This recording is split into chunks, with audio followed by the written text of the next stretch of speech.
My life was once filled with the simple, beautiful chaos of being a mother. My daughter was my whole world, a bright and stubborn little girl who reminded everyone of me. I lived with her, my father, and our home was full of love. But that life was built on a fragile foundation. Her father, my ex-husband Karim, was a source of constant tension. I was always suspicious of him, of his late nights, and his secretive behavior. The day he came to pick her up for a visit, a knot of dread tightened in my stomach. I had forgotten he was coming, and I felt a deep, instinctual fear. I had to let her go, but watching her run to him felt like a premonition. That premonition became a nightmare later that day. In a crowded store, I turned my back for a single, fleeting moment. When I looked again, she was gone. The world dissolved into a blur of panic and terror. I screamed her name, my voice robbed with a fear I had never known. I searched frantically, but she had vanished. I knew, with every fiber of my being, that Karim had taken her. He had threatened it before, talked about returning to Syria, about a new life near his family. But when I went to the police, I was met with the devastating truth. The law saw it differently. A father taking his own child was not a crime. I was told there was nothing they could do. In an instant, I had lost my daughter, and the entire system had failed me. The pain was a physical, constant agony, like a bullet wound that would never heal. For years, I fought. I became an activist, a protester, a voice for other parents like me. But my own battle led nowhere. The hope was slowly dying inside me. Then, a man named Mitch found me. He was a former Marine who worked in the shadows, recovering kidnapped children for a price. He saw my desperation and offered me a brutal bargain. He would give me the tools to find my daughter if I joined his team. I would help other desperate parents get their children back. And in return, he would help me find mine. I was broke and broken. So I agreed.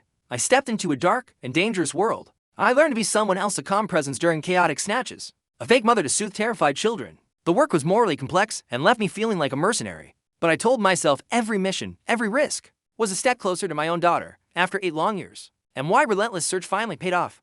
I tracked Karim to a hospital in Beirut. The lead was real. He hadn't even bothered to change his name.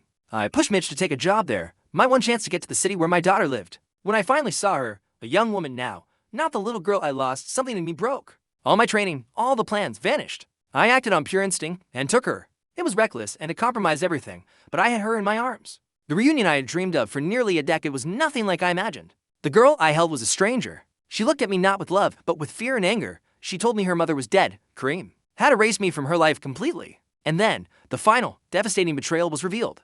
Mitch confessed that Karim was not just a kidnapper. He was a CIA informant, and the agency had been protecting him, actively blocking my search for years. The man I had trusted, had worked for, and had even grown close to, had been lying to me from the beginning. He was hired not to help me, but to control me. I tried to bridge the impossible gap with my daughter. I showed her photos of our life together, of the mother who never stopped loving her. But she had built a new life, a happy one, and she saw me as the monster who was tearing her away from it. She told me she was never lost, she was home, and she never asked me to find her. I finally confronted Karim. All my rage and grief poured out. He claimed he was cornered, that he did it to protect us, that he once loved me.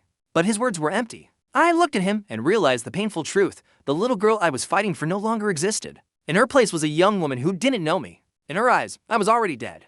So I made the only choice a mother could. I had to choose her happiness over my own desperate need. I made Karim promise to keep her safe and tell her the truth about me. I made him swear to help her understand how hard I fought. I let my stolen girl go. I watched her run back to the only life she knew, back to the father who took her, and I walked away. I found her only to lose her again, but this time it was my choice. It was the most painful thing I have ever done, but it was for her. I finally understood what my daughter needed, and I always will.